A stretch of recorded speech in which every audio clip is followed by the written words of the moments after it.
insanın doğulan övladlarına, o övladlarına yedizdirdiği ruzi belə onun həyatına təsir edəcək. Ona görə Allah-u Teala Kur'an-ı Kerim'de de buyurur: "Felyenzurul insana li taamihi."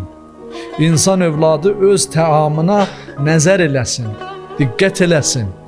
Hər şeyi, elə əlinə keçən hər şeyi haram, halal bilmədən, hədlər, hüdudlar tanımadan bədəninə, cisminə qəbul eləməsin.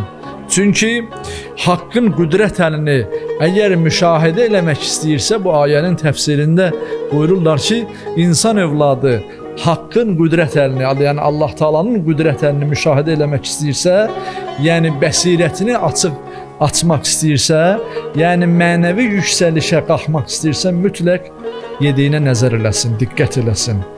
Yediyi halal olmasa, o mənən çöküş yaşayacaq, mənəvi alçaqlıq yaşayacaq.